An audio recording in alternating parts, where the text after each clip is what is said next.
Hi everyone, this is Anam. Welcome to PhD jobs and admission. So आज का हमारा first lecture होगा on research methodology for your upcoming HNBGU Garhwal university for your PhD entrance examination. जैसे कि आप सभी को पता है, एप्लीकेशन फॉर्म्स आपके फिल हो चुके हैं। आपका जो एग्जामिनेशन है 8 अप्रैल 2023 के दिन कंडक्ट करवाया जाएगा, तो जिसके लिए हमने यहाँ पर लेक्चर सीरीज स्टार्ट कर रखी है।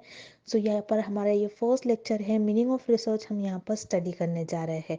तो जैसा कि मैं आपको बता दूं, आपके पेपर में टोटल 100 MCQs आते हैं, जिसमें से 50 MCQs आपका रिसर्च मेथोडोलॉजी पर बेस्ड होता है, जो कि आपका पेपर 1 होता है। तो रिसर्च मेथोडोलॉजी पर हम आपको कंप्लीट कोर्स प्रोवाइड कर रहे हैं विथ 100% गारंटीड क्वेश्चंस। यानी हम यहाँ पर आपको 100% ये गारंटी देते हैं कि हमारी कंटेंट्स आपको क्वेश्चंस एग्जामिनेशन में पूछे जाएंगे, क्योंकि प्रीवियस ईयर बैच का रिजल्ट भी हमारा काफ़ी अच्छा था। 85 to 90% स्टूडेंट्स ने हमारे कोर्स के थ्रू ही, और हमारे जो कोर्स में जो क्वेश्चंस थे एज इट इज़ क्वेश्चंस उनको एग्जामिनेशन में पूछे गए थे, और उसके थ्रू उन्होंने अपना पीएचडी एंट्रेंस एग्जामिनेशन क्लियर कर पाया। तो याद रखिएगा, स्क्रीन पर नंबर शो हो रहा है, आपको व्हाट्सएप पर हमसे कांटेक्ट करना है, या फिर आप हमारे ऐप के थ्रू डायरेक्टली कोर्स को भी एक्सेस कर सकते हैं। तो चलिए ज़्यादा टाइम वेस्ट नहीं करते हुए आज के इस लेक्चर को हम स्टार्ट करते हैं। So let's begin with the today's lecture. So MCQ start करने से पहले मैं आपको जल्दी से बता दूं हमारे प्रोडक्ट से रिलेटेड। जैसे कि आप देख सकते हो, आप सभी को पता है पेपर 1 जो है आपका पटना यूनिवर्सिटी के पीएचडी एंट्रेंस एग्जामिनेशन के लिए, जिस पर आपका बेस्ड होता है research methodology and journal aptitude. ठीक है, तो research methodology and journal aptitude ये आपका पेपर 1 पर बेस्ड होता है, दोनों यूनिट्स, एंड इन पर बेस्ड आपको एमसीक्यूज पूछा जाता है। 50 MCQs आपको पेपर 1 से पूछा जाएगा फॉर 100 मार्क्स। तो जैसे कि आप स्क्रीन पर देख सकते हो, हम आपको वीडियो लेक्चर्स प्रोवाइड करते हैं, थ्योरी प्लस एमसीक्यूज दोनों आपको वीडियो लेक्चर्स देखने मिलेंगे। देन नोट्स हम आपको प्रोवाइड करते हैं, मॉक टेस्ट हम आपको प्रोवाइड कर रहे हैं, एंड रिवीजन एमसीक्यूज पीडीएफ। और ये सारी चीज़ें हम आपको बायलिंगुअल लैंग्वेज यानी Hindi as well as in English. ठीक है, तो दोनों लैंग्वेजेस में हम आपको एक कोर्स प्रोवाइड करते हैं, और हम आपको टाइम टू टाइम गाइड करते रहते हैं कि आपको प्रॉपर किस वे से स्टडी करना है और कितना टाइम आपको हर एक टॉपिक पर स्पेंड करना है। तो हम आपको अच्छी तरीके से थ्रू आउट हमारे कोर्स हम आपको प्रिपरेशंस करवाते हैं कि किस तरीके से आपको टाइम टू टाइम सारे टॉपिक्स को रीड करना है। हम आपको गाइड करते रहते हैं कि आपको आप कौन सा स्टेप फॉलो करना है। ठीक है, तो आपको जस्ट हमारे जो इंस्ट्रक्शंस होते हैं वो फॉलो करना है। और मैं आपको बता दूं कि आपको हम पासिंग गारंटी देते हैं, यानी हम आपको इतना प्रिपेयर करवा देते हैं हर एक स्टूडेंट्स को कि आप एटलीस्ट पासिंग मार्क्स तक मार्क्स स्कोर कर सको। तो आप याद रखिएगा, काफ़ी कम टाइम है आपके एग्जामिनेशन के लिए, 1 मंथ रिमेनिंग है। तो आपको स्क्रीन पर जो नंबर नज़र आ रहा है, उस नंबर पर व्हाट्सएप के थ्रू आपको हमें कांटेक्ट करना है, या फिर आप हमारे ऐप के थ्रू भी इस कोर्स को एक्सेस कर सकते हो। ऐप को एक्सेस करने के लिए लिंक हमने आपको comment section as well as description box में भी शेयर कर रखा है, तो आप वहाँ से भी आपके पेपर 1 के यानी research methodology and general aptitude के कोर्स को आप परचेस कर सकते हो। तो चलिए ज़्यादा टाइम वेस्ट नहीं करते हुए हम एमसीक्यूज की तरफ बढ़ते हैं। ठीक है, question the best meaning of research is. इस क्वेश्चन में हमें रिसर्च की डेफिनेशन फाइंड आउट करनी है। जैसे कि हम रिसर्च मेथोडोलॉजी पढ़ रहे हैं, तो हमें रिसर्च की डेफिनेशन क्या होती है ये पता होनी चाहिए। ओके, अब हम ऑप्शंस देखते हैं। पहले हम ऑप्शन सी देखेंगे, search for universal truths of life. इसे हम कहते हैं स्पिरिचुअलिटी।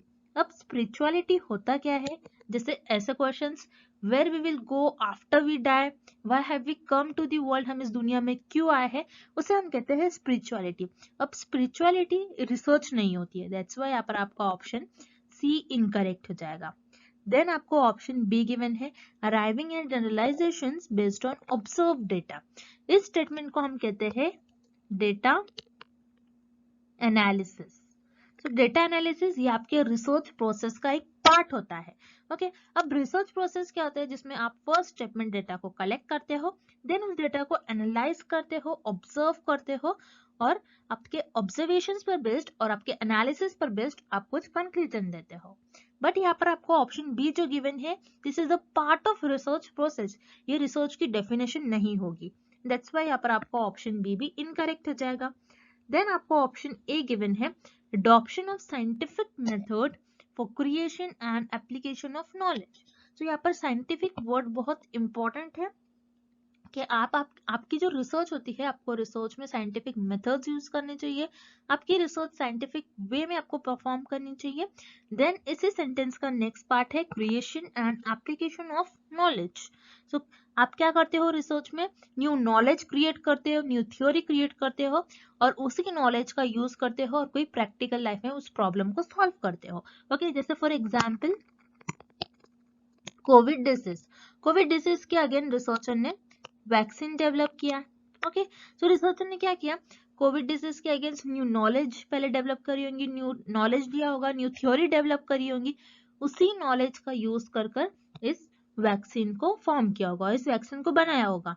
तो रिसर्चर ने क्या किया, यहाँ पर पहले नॉलेज क्रिएट करा और उसी नॉलेज का यूज कर कर इस प्रैक्टिकल प्रॉब्लम को सॉल्व किया। सो रिसर्च आपकी साइंटिफिक होनी चाहिए और रिसर्च में हम न्यू नॉलेज और उस नॉलेज का यूज कर कर हम कुछ प्रैक्टिकल लाइफ में उस प्रॉब्लम को सॉल्व करते हैं। तो ये आपकी हो जाएंगी द डेफिनेशन ऑफ रिसर्च। अब रिसर्च में आपको 3 वर्ड्स याद रखने हैं from exam point of view. This 3 words are very important. First point is आपकी रिसर्च साइंटिफिक होनी चाहिए। देन सेकेंड, आपकी जो रिसर्च होती है वो सिस्टमैटिक होनी चाहिए। मीन्स आपको आपकी रिसर्च में कुछ स्टेप्स, कुछ प्रोसेस फॉलो करना होता है। आप रैंडमली कोई भी स्टेप को परफॉर्म नहीं कर सकते हो। तो आपकी रिसर्च सिस्टमैटिक होनी चाहिए। Then third is objective. Means आपकी रिसर्च का एम क्या है, आप रिसर्च क्यों करना चाहते हो, गोल क्या है रिसर्च का। ओके, इसलिए आप ऑब्जेक्टिव परफॉर्म, आपकी रिसर्च क्या होनी चाहिए, आपको आपकी रिसर्च का ऑब्जेक्टिव पता होना चाहिए कि एम क्या है। अगर आप जो आप रिसर्च कर रहे हो उस रिसर्च से जो रिजल्ट्स आ रहे हैं वो रिजल्ट्स क्या कोई प्रैक्टिकल लाइफ में हम अप्लाई कर सकते हैं, क्या लोगों के लिए वो बेनिफिशियल है। इसलिए हम रिसर्च हमारी ऑब्जेक्टिव वे में होनी चाहिए। First is scientific and the second word is systematic and third is objective. अगर आपको एग्जाम में ऐसे वर्ड्स में से कोई एक वर्ड दिखता है डेफिनेशन ऑफ रिसर्च में, दैट मीन्स वो आपकी डेफिनेशन हो जाएगी।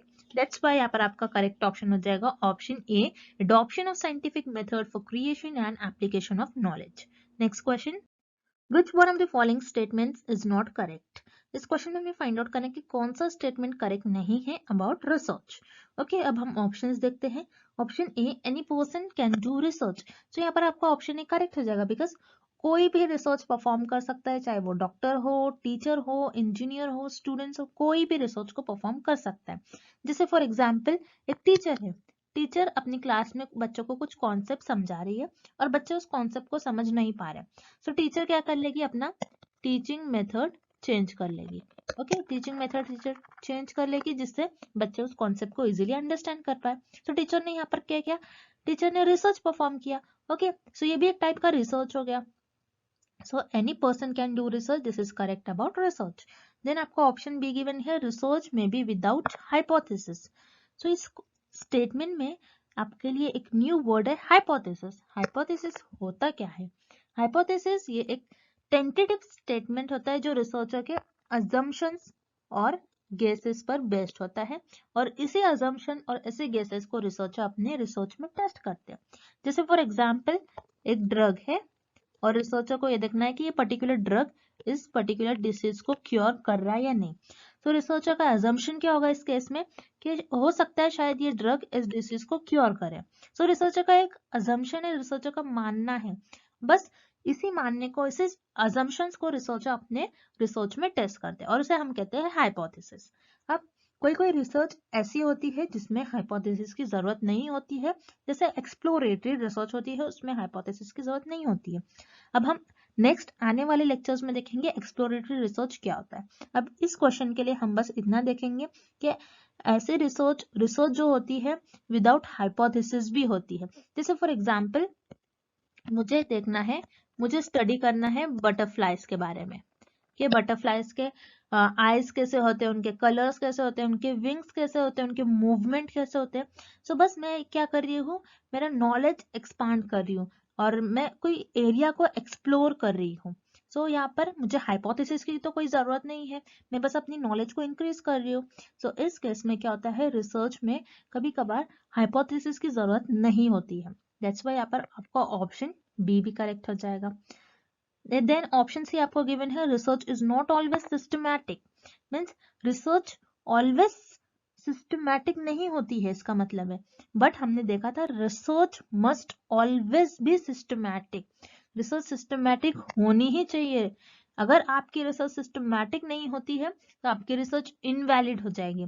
सिस्टमैटिक मीन्स व्हाट, आपको प्रॉपर स्टेप्स स्ट्रक्चर परफॉर्म करना होता है, और आपको रैंडमली कोई भी स्टेप्स आप रिसर्च में परफॉर्म नहीं कर सकते। ओके, सो यहाँ पर आपका ऑप्शन सी इनकरेक्ट हो जाएगा, this is not correct about research. और हमें क्वेश्चन में भी यही फाइंड करना है which is not correct about research, that's why आपका यहाँ पर करेक्ट ऑप्शन हो जाएगा option C. Next question, research is related with, इस क्वेश्चन में हमें फाइंड आउट करना है कि कौन सा ऑप्शन कनेक्टेड है और लिंक्ड है विद रिसर्च। ओके, अब हम ऑप्शंस देखते हैं।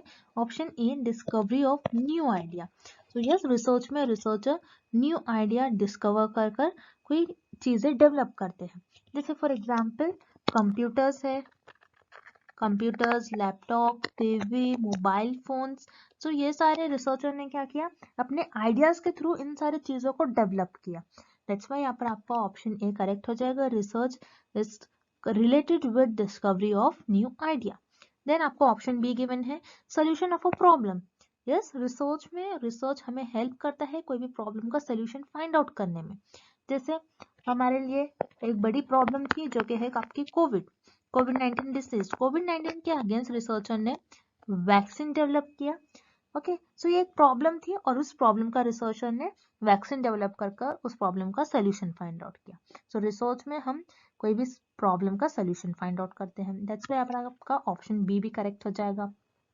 देन ऑप्शन सी आपको गिवन है, investigation of a problem. Yes, यहाँ पर आपका ऑप्शन सी भी करेक्ट हो जाएगा, बिकॉज रिसर्च में हम कोई भी प्रॉब्लम को इन्वेस्टिगेट करते हैं, मीन्स उस प्रॉब्लम को एग्जामिन करते हैं, उस प्रॉब्लम को और डीप में जानते हैं। ओके, सो यहाँ पर आपका ऑप्शन सी भी करेक्ट हो जाएगा। So here correct option is option D, all the above, because आपका ऑप्शन ए, बी और सी तीनों भी ऑप्शन करेक्ट है। Moving on to the next question, what is the purpose of doing research. इस question में हमें find out करना है कि हम रिसर्च क्यों करते हैं, हमारा एम क्या होता है रिसर्च को परफॉर्म करने का। ओके, सो हम रिसर्च इसीलिए परफॉर्म करते हैं ताकि हम कोई प्रॉब्लम को आइडेंटिफाई कर सके। अब यहाँ पर आपका ऑप्शन ए करेक्ट हो जाएगा, टू आइडेंटिफाइंग द प्रॉब्लम। अब रिसर्च में प्रॉब्लम को आइडेंटिफाई कैसे करते हैं कि एग्जाम्पल के थ्रू हम समझते हैं। मान लीजिए कोई पर्सन है और वो पर्सन सिक है, वो पर्सन बीमार है, उस पर्सन को कोई डिसीज हुई है। तो ये डिसीज जो हुई इस पर्सन को, ये एक न्यू डिसीज है। तो रिसर्चर क्या करेंगे या फिर डॉक्टर क्या करेंगे, उस डिसीज को पहले आइडेंटिफाई करेंगे कि वो डिसीज है क्या। देन आपको ऑप्शन बी गिवन है, to find the solution. Yes, यहाँ पर आपका ऑप्शन बी भी करेक्ट है, क्योंकि रिसर्च इसीलिए की जाती है कि कोई प्रॉब्लम का सोल्यूशन फाइंड आउट कर सके। जैसे यहाँ पर आपने देखा एक पर्सन था और उस पर्सन को कोई डिसीज हुई है और वो डिसीज न्यू है, तो रिसर्चर उस डिसीज को पहले आइडेंटिफाई करेंगे। अब डिसीज को आइडेंटिफाई करने के बाद उसी डिसीज के अगेंस्ट रिसर्चर ड्रग डेवलप करेंगे, और यू कैन से डॉक्टर्स उस डिसीज के अगेंस्ट ड्रग या फिर कुछ ट्रीटमेंट देंगे। सो यहाँ पर रिसर्चर ने और यू कैन से डॉक्टर्स ने क्या किया, इस प्रॉब्लम का सोल्यूशन फाइंड आउट किया। दैट्स व्हाई हमारे रिसर्च का एम और पर्पस यही होता है कि कोई प्रॉब्लम का सोल्यूशन फाइंड आउट करे और कोई प्रॉब्लम को आइडेंटिफाई करे। दैट्स व्हाई यहाँ पर आपका करेक्ट ऑप्शन हो जाएगा option C, both A and B are the purpose of doing research. अब हम नेक्स्ट क्वेश्चन देखते हैं, व्हाट इज रिसर्च। इस क्वेश्चन में हमें रिसर्च की डेफिनेशन फाइंड आउट करनी है। सो अब हम ऑप्शन ए देखते हैं, searching again and again. Searching again and again ये रिसर्च तो होता है, but this is not the proper definition of research. Because अगर मैं ऐसा बोल रही हूँ कि एक बुक है और उस बुक को मैं डेली रीड कर रही हूँ, सो वो रिसर्च तो नहीं कहलाएंगी, क्योंकि मैं बुक को तो डेली रीड करते जा रही हूँ लेकिन मैं कोई new theory, new concept, new ideas develop नहीं कर रही हूँ। दैट्स वाई यहाँ पर आपका ऑप्शन ए इनकरेक्ट हो जाएगा, ये आपका रिसर्च की डेफिनेशन नहीं होगी। देन ऑप्शन भी आपको गिवन है, collection of information. Collection of information ये भी आपकी रिसर्च नहीं होगी, दैट्स वाई यहाँ पर आपका ऑप्शन बी भी इनकरेक्ट हो जाएगा। बिकॉज अगर मैं ऐसा कर रही हूँ कि मैं इंटरनेट के थ्रू कुछ इंफॉर्मेशन ले रही हूँ और उस इंफॉर्मेशन को कलेक्ट कर रख रही हूँ, तो ये रिसर्च हो गई क्या। मैं कोई पीडीएफ उठा रही हूँ और उस पीडीएफ को अपने पास कलेक्ट करके रख रही हूँ, या फिर कोई इंफॉर्मेशन कोई सोर्सेस से कोई बुक लेकर आ रही हूँ मैं अपने पास रख रही हूँ। कोई इंफॉर्मेशन को अगर मैं कलेक्ट कर रही हूँ तो उसे हम रिसर्च नहीं कहते हैं, दैट्स वाई यहाँ पर आपका ऑप्शन बी इनकरेक्ट हो जाएगा। Then option C, working in a scientific way to search for truth of any problem. So yes, यहाँ पर आपका option B correct, C correct हो जाएगा, क्योंकि देख रहे हो जैसे आप इस सेंटेंस में और इस डेफिनेशन में आपको एक वर्ड आ गया है साइंटिफिक। तो मैंने आपसे जैसा फर्स्ट क्वेश्चन में भी कहा था कि scientific word is very important, कि अगर आप आपकी डेफिनेशन में जब भी साइंटिफिक या फिर ऑब्जेक्टिव या फिर सिस्टमैटिक ये वर्ड्स देखते हो तो वो आपकी रिसर्च की डेफिनेशन हो जाएगी। सो हम रिसर्च को साइंटिफिक वे में परफॉर्म करते हैं, कोई भी प्रॉब्लम को फाइंड करने में, कोई भी प्रॉब्लम का सॉल्यूशंस फाइंड आउट करने में। सो दैट्स व्हाई यहाँ पर आपका ऑप्शन सी करेक्ट हो जाएगा। This is the definition of research, working in a scientific way to search for truth of any problem. Okay, next question, research refers to. इस question में हमें find out करना है कि हम किस ऑप्शंस पर रिसर्च परफॉर्म कर सकते हैं। सो यहाँ पर आपको ऑप्शन ए गिवन है, रूटीन एक्टिविटी। रूटीन एक्टिविटी जो आप डेली परफॉर्म करते हो उसे हम कहते हैं रूटीन एक्टिविटी। जैसे आप डेली कॉलेज जा रहे हो, डेली स्कूल जा रहे हो, आप डेली बात ले रहे हो, आप डेली लंच कर रहे हो, आप डेली डिनर कर रहे हो। सो ये रूटीन एक्टिविटी हो गया। रूटीन एक्टिविटी पर आप रिसर्च परफॉर्म नहीं कर सकते हो। दैट्स वाई यहाँ पर आपका ऑप्शन ए इनकरेक्ट हो जाएगा। Then option B, annual activity. Annual activity means what, आप जो ईयरली करते हो या फिर ईयर में एक बार करते हो उसे हम कहते हैं एनुअल एक्टिविटी। एनुअल एक्टिविटी पर भी आप रिसर्च परफॉर्म नहीं कर सकते। दैट्स व्हाई यहाँ पर आपका ऑप्शन बी भी इनकरेक्ट हो जाएगा। Then option C, occasional activity. Occasional activity means आप जो समटाइम्स करते हो, कभी कभार आप, समटाइम्स और यू कैन से आप कभी कभार करते हो, उसे हम कहते हैं ओकेजनल एक्टिविटी। इस पर भी आप रिसर्च परफॉर्म नहीं कर सकते हो। दैट्स व्हाई यहाँ पर आपका ऑप्शन सी इनकरेक्ट हो जाएगा। Then option D, fact finding activity. Yes, आप यहाँ पर आपका ऑप्शन डी करेक्ट हो जाएगा, बिकॉज फैक्ट फाइंडिंग एक्टिविटी पर आप रिसर्च परफॉर्म कर सकते हो। अब फैक्ट्स क्या होते हैं, जैसे ऐसे टाइप के question, why sky is blue, sky blue क्यों है, why earth is round, earth round क्यों है। तो ये जो फैक्ट फाइंडिंग क्वेश्चंस है, फैक्ट फाइंडिंग एक्टिविटीज है, इन पर हम रिसर्च परफॉर्म कर सकते हैं ये देखने के लिए कि सच में अर्थ राउंड है या सच में स्काई ब्लू है। सो ये आपके फैक्ट्स हो गए। सो हम फैक्ट फाइंडिंग एक्टिविटीज पर रिसर्च परफॉर्म कर सकते हैं। दैट्स व्हाई यहाँ पर आपका करेक्ट ऑप्शन हो जाएगा ऑप्शन डी। नेक्स्ट क्वेश्चन देखते हैं अब हम, how would you define the research process. इस क्वेश्चन में हमें रिसर्च प्रोसेस की डेफिनेशन फाइंड आउट करनी है। सो अब हम ऑप्शंस देखते हैं। Option A, a method of collecting research data. So statement को हम कहते हैं डेटा कलेक्शन। सो डेटा कलेक्शन ये आपके रिसर्च प्रोसेस में एक स्टेप होता है जहां पर आप डेटा को कलेक्ट करते हो। सो ये आपके रिसर्च प्रोसेस की डेफिनेशन नहीं होगी, this is the part of research process. That's why यहाँ पर आपका ऑप्शन ए इनकरेक्ट हो जाएगा। देन हम ऑप्शन सी देखेंगे, a method of presenting research results. तो रिसर्च रिजल्ट्स आप कब प्रेजेंट करते हो, रिसर्च प्रोसेस के लास्ट स्टेप में। This is the last step of research process, और ये भी आपके रिसर्च प्रोसेस का एक पार्ट होती है, ये आपके रिसर्च प्रोसेस की डेफिनेशन नहीं होंगी। दैट्स व्हाई यहाँ पर आपका ऑप्शन सी भी इनकरेक्ट हो जाएगा। Then option B, the stages और steps the researcher follows in carrying out the research project. तो यहाँ पर आपका ऑप्शन बी करेक्ट हो जाएगा, और this is the definition of research process. तो रिसर्च प्रोसेस की डेफिनेशन ये होती है जिसमें आप कुछ स्टेप्स परफॉर्म करते हो और उन स्टेप्स को परफॉर्म कर आप आपके रिसर्च का कुछ रिजल्ट्स फाइंड आउट करते हो और रिसर्च को आगे बढ़ाते हो। So this is the correct definition of research process. अब रिसर्च प्रोसेस के कुछ स्टेप्स ऐसे होते हैं कि फर्स्ट स्टेप में आप प्रॉब्लम को डिफाइन करते हो, देन नेक्स्ट स्टेप में आप डेटा कलेक्ट करते हो, देन उस डेटा को एनालाइज करते हो, एनालाइज करने के बाद उस डेटा पर कंक्लूजन्स निकालते हो और कंक्लूजन से रिजल्ट्स निकालते हो। तो हम रिसर्च प्रोसेस की करेक्ट डेफिनेशन बोलेंगे इन सारे स्टेप्स को, जहाँ पे हम स्टेप्स परफॉर्म कर कुछ रिजल्ट फाइंड आउट करते हैं हमारी रिसर्च के, ना कि कोई एक पर्टिकुलर स्टेजेस को हम रिसर्च प्रोसेस कहेंगे। ओके, दैट्स व्हाई यहाँ पर आपका करेक्ट ऑप्शन हो जाएगा ऑप्शन बी, द स्टेजेस और the steps the researcher follows in carrying out research project. Next, what is a pilot study. इस क्वेश्चन में हमें फाइंड आउट करना है कि पायलट स्टडी होती क्या है। सो पायलट स्टडी में पायलट्स एंड एयरप्लेन्स इन्वॉल्व नहीं होते हैं। दैट्स व्हाई यहाँ पर आपका ऑप्शन बी और सी इनकरेक्ट हो जाएगा। Then here option A a small scale preliminary study.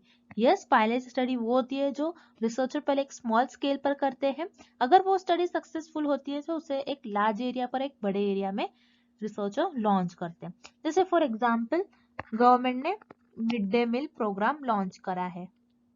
So mid day meal program क्या होता है कि कोई स्मॉल डिस्ट्रिक्ट में गवर्नमेंट कुछ स्कूल्स में बच्चों को खाना प्रोवाइड करते हैं, ये देखने के लिए कि बच्चे स्कूल में आ रहे हैं या फिर नहीं, कि उनका एनरोलमेंट बढ़ रहा है नहीं। सो यहाँ पर गवर्नमेंट ने मिड डे मील प्रोग्राम किया है। सो गवर्नमेंट ने मिड डे मील प्रोग्राम किया तो एक स्मॉल डिस्ट्रिक्ट में ही पहले government mid day meal program launch करेंगे, ये देखने के लिए कि बच्चों का एनरोलमेंट बढ़ रहा है या फिर नहीं। अगर बच्चों का एनरोलमेंट बढ़ रहा है, अगर ये प्रोग्राम सक्सेसफुल होता है, सो गवर्नमेंट क्या करेंगे, इसी प्रोग्राम को हर एक सिटी में लॉन्च करेंगे। सो इसे हम कहते हैं पायलट स्टडी। तो यहाँ पर आपका करेक्ट ऑप्शन हो जाएगा option A a small scale preliminary study. Okay, next, which of the following options are the main task of research. इस क्वेश्चन में हमें फाइंड आउट करना है कि रिसर्च के मेन टास्क क्या होते हैं। सो अब हम ऑप्शंस देखते हैं। Option A to learn new things. So यहाँ पर आपका ऑप्शन ए करेक्ट हो जाएगा, बिकॉज रिसर्च का एम ही होता है कि हम कुछ new theory, new concept, new ideas को डेवलप करें। सो उसके थ्रू हम कुछ ना कुछ न्यू नॉलेज सीखते रहते हैं। सो यहाँ पर आपका ऑप्शन ए करेक्ट हो जाएगा। Then option B, research gives you the latest information.